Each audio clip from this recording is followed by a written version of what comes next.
Hey, Juan, I just wanted to maybe make a video just to try and clarify this a little bit. So if you have this equation y equals 2, I assume you already know, you kind of explained this, that that's going to be a horizontal line at the y value of 2. So I'm just going to draw a line here like that. Let me add some, maybe have this is 1, this is 2. Okay, so to find the equation or the slope of that line, aka the equation of that line, I'm going to pick 2 points on the line. So let's just say I'll pick easy enough point. This is going to be 0, 2. And I can pick any other point I want. We'll just call this 10, 2.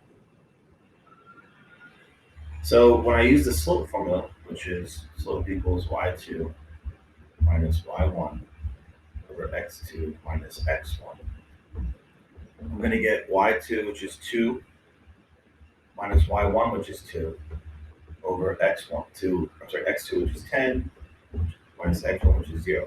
So I'm going to get 0 over 10. So you can have 0 in the numerator. That just means that our slope is going to be 0. Okay, 0. So the slope of this line is 0. All right, now when would it be?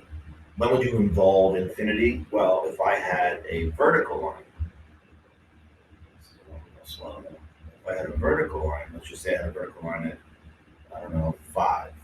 We'll call this x equals 5.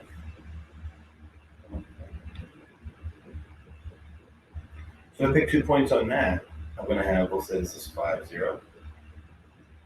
And we'll call this point, I don't know, 5, 10. Whatever, it doesn't really matter. So if I calculate the slope of that line, I'm going to get y2, 10, minus y1, 0, over x2, 5, minus x1. So I get 10 divided by 0. So when you divide by 0, that's a big mathematical no-no. You don't get infinity. So what we say with that is, it's just, we're lazy mathematicians, so we don't have a word for it. So we call this undefined.